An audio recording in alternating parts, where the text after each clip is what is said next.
ஆண்டவராகிய இயேசு கிறிஸ்துவின் இனிய நாமம் மகிமைப்படுவதாக.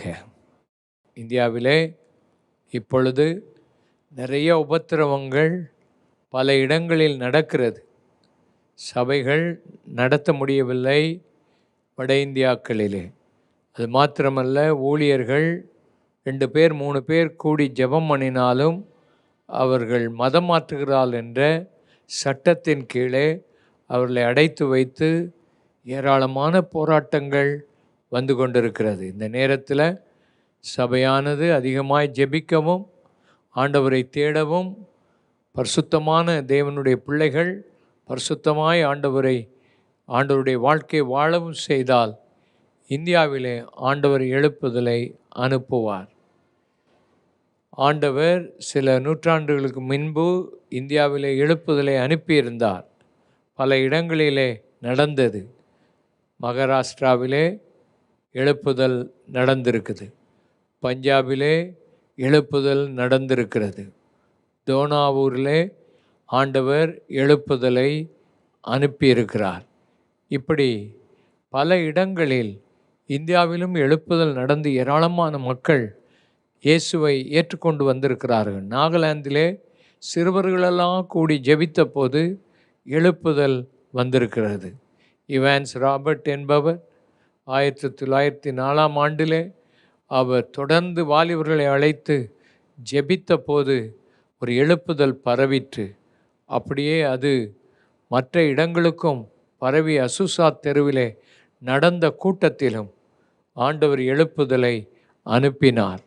இப்படி எழுப்புதல் பல இடங்களில் வந்து ஒரு பெரிய அசைவை கொண்டு வந்தது. அதே அசைவு இந்த நாட்களில் வரும் என்று ஆண்டவர் பாரத்தோடு அவர் ஜெபம் கொண்டு இருக்க சொல்லி இருக்கிறார். ஜெபிப்போம். நாமும் தொடர்ந்து சபை மக்களை உற்சாகப்படுத்தி தொடர்ந்து ஜெபிக்க அவர்களை அழைக்க வேண்டும். தொடர்ந்து தேவ சமூகத்திலே பாடி கர்த்தரை ஆராதிக்க வேண்டும். தொடர்ந்து ஆண்டவருடைய வார்த்தையை மக்கள் கொடுத்து கொண்டே இருக்கணும். தொடர்ந்து சாட்சிகள் ஜனங்கள் கொடுத்து கொண்டே இருக்கணும். ஜனங்கள் பாடிக்கொண்டே பஸ்ஸுகளிலே வாகனங்களிலே வரணும், பாடிக்கொண்டே வீட்டுக்கு போகணும். ஜனங்கள் சந்தோஷத்தினால் நிரப்பப்படணும். ஜனங்கள் எப்பொழுதும் உலக தேவையை பற்றியே எண்ணி நினைத்து கொண்டிராதபடி கர்த்தர் கொடுக்கிற கிருபைகளை வைத்து கொண்டு ஆண்டவருக்காக வாழ தங்களை அர்ப்பணிக்க வேண்டும். இவ்விதமாக தொடர்ந்து இந்த இந்தியாவிலேயும் சீக்கிரத்தில் பல இடங்களில் ஆண்டவர் இந்த எழுப்புதலை தர ஒப்பு கொடுப்போம். எல்லா இடங்களிலும் முழு இரவு ஜெபங்கள், எல்லா நாட்களிலும் அற்புதங்களை செய்கிற கூட்டங்கள், எல்லா வீடுகளிலும் கூடி ஜனங்கள் ஜெபித்து கொண்டே இருப்பது, தங்கள் தெருக்களெல்லாம் சுத்தமாவதும், பலவிதமான மேன்மையான காரியங்களை ஆண்டவர் செய்ய இந்த நாட்களில் நம்மை அர்ப்பணிப்போம். வாசிக்கும்போது இந்த நாளிலே புதிய உடன்படிக்கையின் ஊழியம், புதிய உடன்படிக்கை ஊழியம் எப்படி, பழைய உடன்படிக்கையின் ஊழியம் எப்படி என்பதை நாம் படிக்க வேண்டும். 2 கொரிந்தியர் 3ஆம் அதிகாரம் 6ஆம் வசனத்தை வாசிக்க கேட்போம். புது உடன்படிக்கையின் ஊழியக்காரராய் இருக்கும்படி அவரே எங்களை தகுதி உள்ளவராக்கினார்.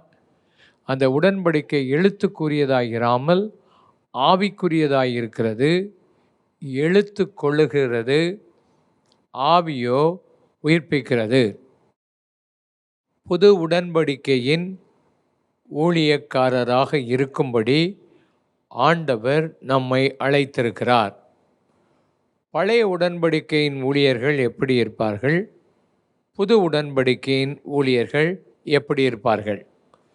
பழைய உடன்படிக்கையின் ஊழியக்காரர்கள், அவர்களுக்கு தனி ஆடைகள் உண்டு.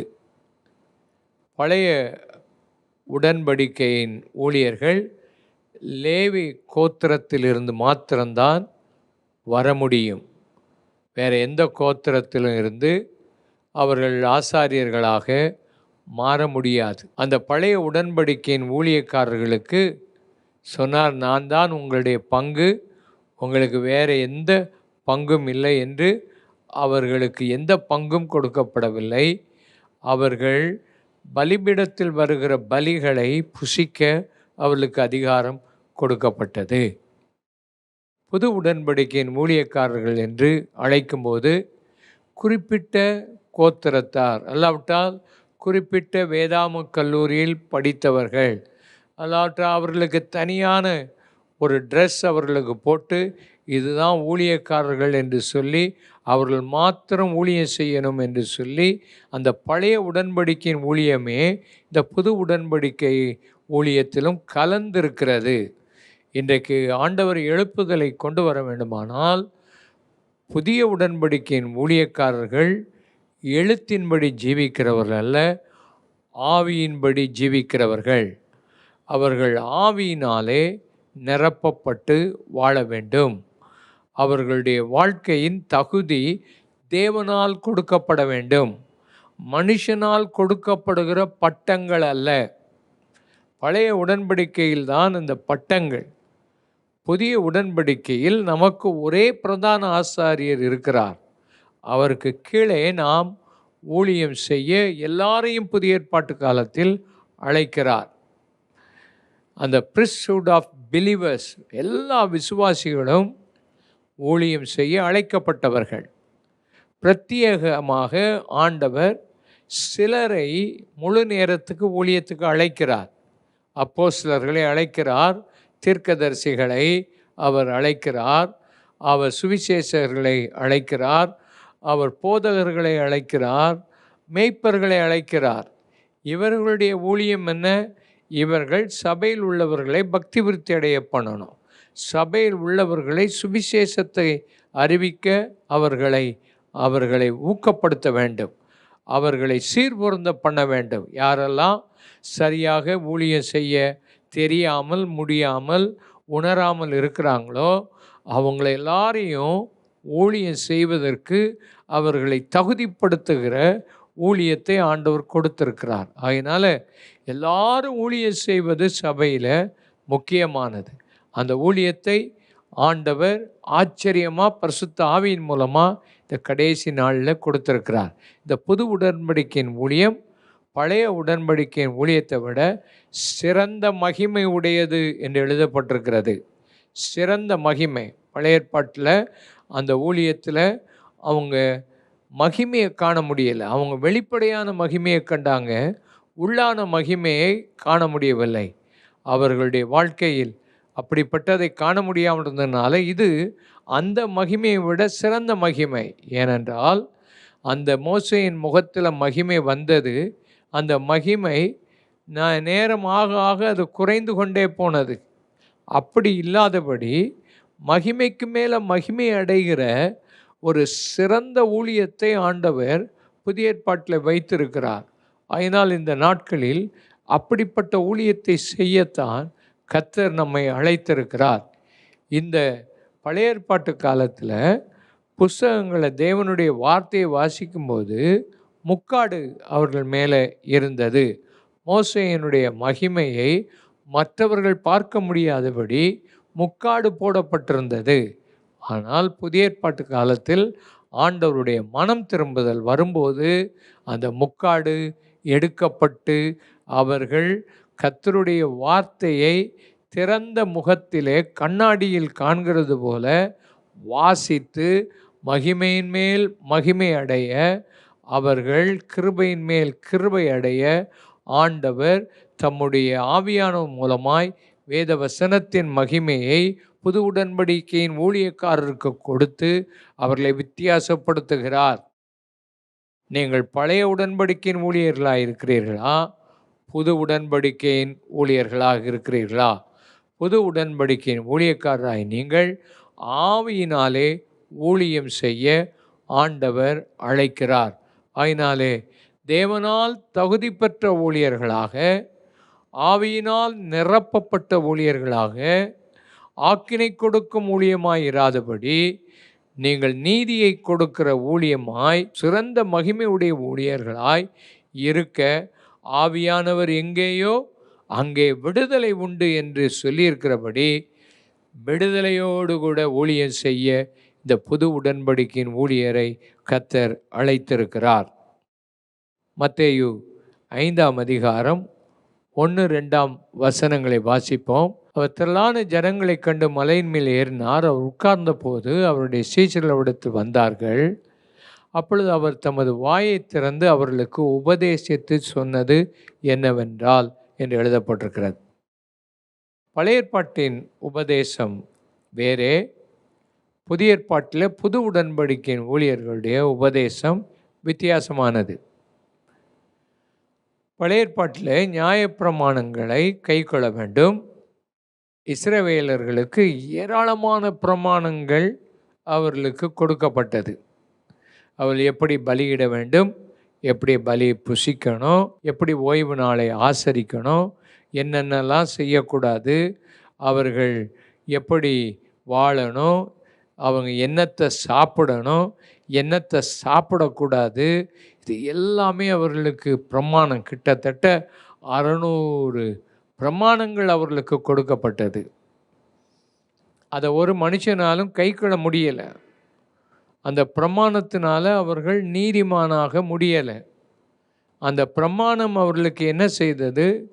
அவர்களுடைய பாவங்களை சுட்டி காண்பித்ததை தவிர அந்த பாவங்களிலிருந்து அவர்களை விடுதலையாக்க முடியாமல் போய்விட்டது. உதாரணமாக, ஒரு மனுஷனுக்கு ஜுரம் வருகிறது என்றால் எவ்வளவு ஜுரம் என்று கண்டுபிடிப்பதற்கு ஜுரமானியை நாக்குக்கு கீழே வைத்து அதை எடுத்து பார்க்கும்போது எவ்வளவு ஜுரம் என்று தெரியும். அவர்கள் 100 டிகிரி என்று நினைத்து கொண்டிருக்கும்போது 103 டிகிரி அது காண்பித்தால் அதிக பயம் வரும். அவர்களால் ஒன்றும் செய்ய முடியாது. அந்த ஜுரமானி டிகிரியை காண்பிக்கதை தவிர ஜுரத்தை மாற்றக்கூடிய வல்லமை அதுக்கு இல்லை. ஒரு கண்ணாடியில் போய் நீங்கள் உங்கள் முகத்தை பார்க்குறீங்க. அந்த கண்ணாடி உங்கள் முகத்தில் இருக்கிற அழுக்கை காமிக்குது. ஆனால் அந்த கண்ணாடிக்கு உங்கள் முகத்தின் அழுக்கை நீக்க அதற்கு உயிர் இல்லை, சக்தி இல்லை. அதே போல தான் நியாயப்பிரமாணம் நம்முடைய வாழ்க்கையில் அந்த உபதேசங்கள் நமக்கு எவ்வளவு பாவம் இருக்கிறது என்பதை காண்பித்ததை தவிர எப்படி அதிலிருந்து விடுதலை ஆகணும் என்கிற வல்லமை அதற்கு இல்லை. ஆனால் புதிய ஏற்பாட்டுக்கு வரும்போது அந்த உபதேசத்தில் மாற்றம் எதுவும் இல்லை. அதிகமாகத்தான் ஆண்டவர் பிரமாணங்களை நமக்கு கொடுத்தார். அந்த சின்ன சின்ன வேண்டாத பிரமாணங்களை ஆண்டவர் எடுத்துவிட்டு முக்கியமான இந்த 10 கற்பனைகளிலே இருக்கிற பிரமாணத்தில் ஒரே ஒரு கற்பனை மாத்திரம் அதில் ஆண்டவர் தன்னுடைய வாழ்க்கையில் அழுத்தவில்லை. அது ஓய்வு நாளை ஆசரிப்பது. இயேசு கிறிஸ்து ஓய்வு நாளில் சுகமாக்கினார். அவர் மேலே சாட்டப்பட்ட குற்றமே இவர் ஓய்வு நாளை கைக்கொள்ளவில்லை என்பது. இயேசு சொன்னார், ஓய்வு நாளிலே ஒரு மாடோ ஒரு ஆடோ விழுந்துவிட்டால், கிணற்றில் விழுந்துவிட்டால் அதை தூக்கிவிட மாட்டீர்களா என்று சொல்லி வியாதியஸ்தர்களை சுகமாக்கினார்.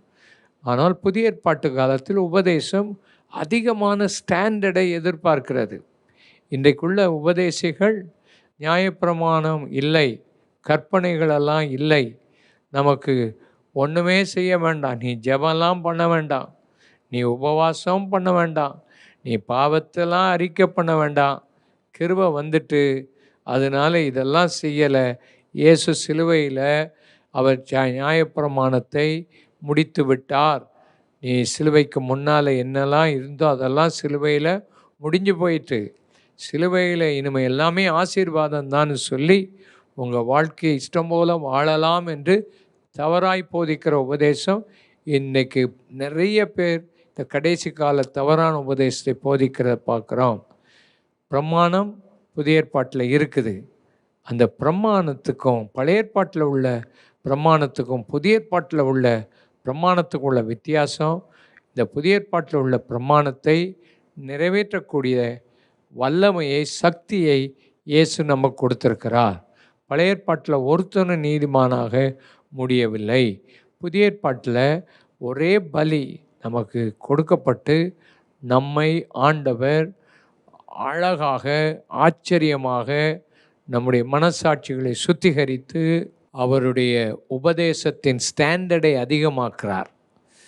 விபச்சாரம் செய்யாதிருப்பாயாக. ஆனால் புதிய ஏற்பாட்டில் ஆண்டவர் நமக்கு ஒரு ஸ்திரியை இச்சையோடு கூட பார்க்காத, அதுக்குரிய பலனை ஆண்டவர் தருவார். உன் சிந்தை வாழ்வில் உனக்கு பரிசுத்தமாக வாழ ஆண்டவர் கிருபை கொடுப்பார். அதுக்கு பரிசுத்த ஆவியானவர் இருக்கிறார், கிருபையை கொடுக்கிறார். அந்த கிருபை ஆண்டவர் உனக்கு தருவார். பாவம் உன்னை மேற்கொள்ளாது என்று ஆண்டவர் சொல்லியிருக்கிறார். அதனால் அதை விசுவாசிக்கணும். இந்த உபதேசத்தை ஸ்டாண்டர்டை ஆண்டவர் அதிகமாக்கி இருக்கிறார் என்று எண்ணி, அதுக்கு தான் கிருபை இருந்தால் உனக்கு பாவத்தை மேற்கொள்ள உதவி வருகிறது. உனக்கு பரிசுத்த ஆவியானவர் இருந்தால் பாவத்தை மேற்கொள்ள பலனை கொடுக்கிறார். இந்த ரெண்டையும் நீ விசுவாசித்தா உன் வாழ்க்கையில் எழுப்புதலை காண்பாய். இந்த எழுப்புதல் வருவதற்கு புதிய உடன்படிக்கையின் உபதேசங்கள் மத்தேயு 5, 6, 7 சொல்லப்பட்ட உபதேசம். பண ஆசை இருக்கக்கூடாது, பணத்தை தேடி போகாத, தேவனை தேடு. மாத்திரமல்ல, கவலைப்படாத, ஒரே ஆட்களை நீ நேசிக்காத, உன் சத்துருக்களை கூட நீ நேசிக்கணும். இதெல்லாம் பழைய ஏற்பாட்டில் பல்லுக்கு பல்லு, கண்ணுக்கு கண்ணு.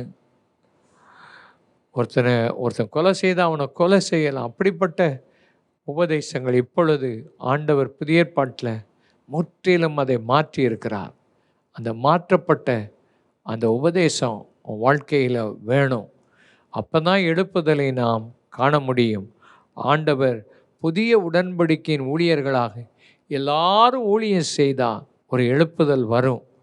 சபையில் உள்ள அத்தனை மக்களும் போதுமான அளவுக்கு இன்றைக்கு சபைகள் இருக்கிறது, போதுமான அளவுக்கு ஆண்டவர் ஊழியர்களை வைத்திருக்கிறார். உலகத்தில் 13 மில்லியனுக்கு மேலே ஆண்டவர் சபைகள் இருக்கிறது. 1,30,00,000 மேலே சபைகள் இருக்கிறது.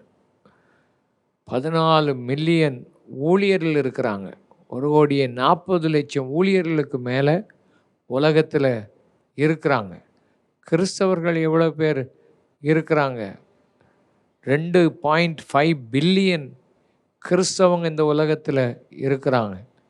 கிறிஸ்தவ உலகத்தில் இருக்கிற அவங்க சொத்துக்கள், அவங்களுக்கு இருக்கிற இடங்கள், இதெல்லாம் நீங்கள் கூட்டி கழித்து பார்த்தா ட்ரில்லியன்ஸ், 57 ட்ரில்லியன்ஸுக்கு மேலே இருக்குது. இவ்வளவுலாம் இருக்குது. ஆனால் இவைகள்லாம் இருந்தும் மற்றவங்க நமக்கு எதிரிகள் அல்ல, நாம் தான் நமக்கு எதிரிகள். நாம் ஊழியம் செய்யாமல், நாம் சரியான உபதேசத்தை மக்களுக்கு போதிக்காமல், சரியாக நாம் செய்யாமல் இந்த உலகத்தை அனுபவிக்கிற ஊழியர்களாக இருப்போமே, ஆனால் நிச்சயமாக எழுப்புதல் வராது. ஆகினால இந்த நாட்களில் புதிய உடன்படிக்கையின் ஊழியத்தை நம்ம செய்வோம். ஆண்டவர் நம்மை ஆசீர்வதிப்பார். பழைய உடன்படிக்கையில் இருந்த பலிகள் வித்தியாசம், புதிய உடன்படிக்கையில் உள்ள பலி வித்தியாசம். அந்த பலியின் வித்தியாசத்தை நாம் பார்க்க வேண்டும். ஆண்டவர் நம்மை ஆசீர்வதிப்பார். இயேசு கிறிஸ்து வந்தபோது இந்த உலகத்தில் யோவான் 1:17 வாசிக்கும்போது, நியாயப்பிரமாணம் மோசையின் மூலமாக கொடுக்கப்பட்டது, கிருபையும் சத்தியமும் இயேசு கிறிஸ்து மூலமாய் நமக்கு உண்டாயின. அவன் இயேசு கிறிஸ்து இந்த உலகத்தில் வந்தபோது அவர் வெறும் சத்தியத்தோடு வரவில்லை, கிருபையோடு கூட வந்தார்.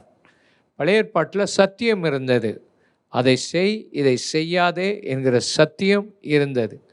ஆனால் புதிய ஏற்பாட்டுக்கு வரும்போது செய்யாதே என்ற சத்தியத்தோடு கிருபையையும் இயேசு கிறிஸ்து கொண்டு வந்ததுனால ஒரு வித்தியாசம் இருக்கிறது. இயேசு கிறிஸ்து நமக்கு கொண்டு வந்தது ஒரே பலி. கல்வாரி சிலுவையில் அவர் அந்த பலியை அவர் செலுத்தினார். எபிரேயருக்கு எழுதின நிருபம் 10 1-2 வாசிக்க. எபிரேயர் 10 1-2. நியாயப்பிரமாணமானது வரப்போகிற நன்மைகளின் பொருளாயிராமல் நிழலாய் மாத்திரம் இருக்கிறபடியால் வருஷந்தோறும் இடைவிடாமல் செலுத்தப்பட்டு வருகிற ஒரே விதமான பலிகளினாலே அவைகளை செலுத்துகிற ஒரு காலம் பூர்ணப்படுத்த மாட்டாது. பூர்ணப்படுத்துமானால் ஆராதனை செய்கிறவர்கள் ஒரு தரம் சுத்தமாக்கப்பட்ட பின்பு இன்னும் பாவங்கள் என்று உணர்த்துகிற மனசாட்சி அவர்களுக்கு இல்லாதிருப்பதனால் அந்த பலிகளை செலுத்தப்படுகிறது நிறுத்தப்படும் அல்லவா? நாம் 10ஆம் வசனத்தை வாசிக்கும்போது, இயேசு கிறிஸ்துவினுடைய சரீரம் ஒரே தரம் பலியிடப்பட்டதினால் அந்த சித்தத்தின்படி நாம் பரிசுத்தமாக்கப்பட்டிருக்கிறோம். அடுத்த வசனத்தை பார்க்கும்போது, எந்த ஆசாரியன் நாடோறும் ஆராதனை செய்கிறவனாயும் பாவங்களை ஒரு காலம் நிவர்த்தி செய்யக்கூடாத ஒரேவித பலிகளை அநேகம் தரம் செலுத்தி வருகிறபடினால் நிற்பான். அடுத்த வசனம், இவரோ பாவங்களுக்காக ஒரே பலியை செலுத்தி என்றென்றைக்கும் தேவனுடைய வலது பார்சத்தில் உட்கார்ந்திருக்கிறார். 13ஆம் வசனம், இனி தம்முடைய சத்துருக்களை பாதபடியாக்கி போடுவரைக்கும் காத்து கொண்டிருக்கிறார். அப்போ பழைய ஏற்பாட்டு காலத்தில் உள்ள பலிகளை நம்ம படிக்கும்போது ஒரே விதமான பலிகள் பல தடவை அவர்கள் வருஷந்தோறும் செலுத்தி கொண்டே வரணும். ஆனாலும் அந்த பலிகள் அவருடைய மனசாட்சியை பூரணப்படுத்தலை. அவங்களுக்கு திரும்ப திரும்ப பாவம் உண்டென்று உணர்த்தி மறுபடியும் அதுக்கு பலியை செலுத்தி கொண்டே இருக்கணும். தினந்தோறும் ஆசாரியர்கள் பலி செலுத்துகிற வேலையை செய்து கொண்டே இருக்கிற ஒரு பயங்கரமான வேலை அங்கே இருந்து கொண்டே இருந்தது. அது காளை, வெள்ளாட்டுக்கடா, இந்த இரத்தம் அவங்க செலுத்தணும். பலவிதமான பலிகளை அவங்க செலுத்தணும். ஒவ்வொரு காரியத்துக்கும் சமாதான பலி, போஜன பலி, பாவ நிவாரண பலி, சர்வாங்க தகன பலி, இப்படி குற்ற நிவாரண பலி, இப்படியே செலுத்தி கொண்டே இருக்கணும். குஷ்டரோகம் நீங்கன்னா அதை போய் பார்த்து அதுக்கு ஒரு பலியை செலுத்தணும். இப்படி ஒவ்வொன்றுக்கும் அவங்க பலி செலுத்தி கொண்டே இருக்கணும். ஆனால் புதிய ஏற்பாட்டில் ஒரே பலி, அந்த ஒரே பலி நம்மளை பூரணப்படுத்துது. அதைத்தான் எபிரேயர் 9ஆம் அதிகாரம் 14ஆம் வசனத்தில் நம்ம வாசிக்கிறோம். எபிரேயர் 9:14 நம்ம வாசிப்போம். நித்திய ஆவியினாலே தம்மை தாமே பழுதற்ற பலியாக தேவனுக்கு ஒப்பு கொடுத்த கிறிஸ்துவனுடைய இரத்தம் ஜீவனுள்ள தேவனுக்கு ஊழியம் செய்வதற்கு உங்கள் மனசாட்சியை செத்த கிரியைகளால் சுத்திகரிப்பது எவ்வளவு நிச்சயம். அப்போ இயேசு கிறிஸ்துவனுடைய ஒரே பலி, இயேசு கிறிஸ்துவனுடைய அந்த இரத்தத்தின் வல்லமை நம்மளை முற்றிலும் பரிசுத்தமாக்குகிறது. நம்முடைய மனசாட்சியை சுத்திகரிக்கிறது. அந்த ஒரே பலியினாலே நம்மளை பூரணப்படுத்தி இருக்கிறார். இதைத்தான் விசுவாசிக்கணும். அவர் அதை செய்து முடிச்சிட்டார். பழைய வாழ்க்கையை உனக்கு மாற்றி இருக்கிறார். பூர்ணப்படுத்தப்பட்ட அந்த பலியை விசுவாசித்து ஆண்டவருக்குள்ளே தைரியமாக வாழணும். நீ எந்த தவறு செய்தா, எந்த பாவம் செய்தா, இயேசு சிலுவையில் அதை பூர்ணப்படுத்திட்டார். ஆகினால எப்படியும் வாழ்வோம் என்று வாழக்கூடாது. பயத்தோடும் நடுக்கத்தோடும் ஆண்டவர் உனக்கு இந்த சம்பாதித்த இந்த ரட்சிப்பை நிறைவேற்ற நீ வாழ வேண்டும். பயத்தோடு நடுக்கத்தோடு வாழ வேண்டும் என்ற வேத வசனத்தை நீங்கள் பார்க்கிறீர்கள். அதனால் உங்கள் வாழ்க்கையில் இந்த நாட்களில் ஆண்டவரே, இந்த புதிய ஏற்பாட்டு காலத்தில் புது உடன்படிக்கையில் நீ செய்திருக்கிற இந்த மேன்மையான இந்த வாழ்க்கையை நாங்கள் அனுபவிக்க எங்களுக்கு உதவி செய்யும் என்று ஆண்டவர் சமூகத்தில் நீங்கள் உண்மையாக ஜெபிப்பீர்களே ஆனால் ஆண்டவர் ஒரு எழுப்புதலை தருவார். ஆண்டவர் கொடுத்திருக்கிற ஆழமான உபதேசம், ஆண்டவர் கொடுத்திருக்கிற புதிய உடன்படிக்கையின் ஊழியம், ஆண்டவர் கொடுத்திருக்கிற புது உடன்படிக்கையின் பலி, இவைகளையும் ஆண்டவர் புதிய ஏற்பாட்டில் நமக்கு நிருபங்களில் ஆண்டவர் ஆவியானவர் சகல சத்தியத்துக்குள்ள நம்ம நடத்துவார் என்று எழுதப்பட்டபடி அந்த நிருபங்களிலே ஆண்டவர் நமக்கு சொல்லி இருக்கிற எல்லாவற்றையும் கை கொள்ளும்போது இந்த வரும் நாட்களில் ஆண்டவர் உங்கள் மூலமாக பெரிய காரியங்களை செய்வார். கர்த்தர் தாமே இந்த வார்த்தைகளை ஆசீர்வதிப்பாராக. ஜெபம் பண்ணுவோம். பரிசுத்தமுள்ள எங்கள் நல்ல பிதாவே, சீக்கிரமாக ஒரு எழுப்புதலை நீங்கள் தாங்க.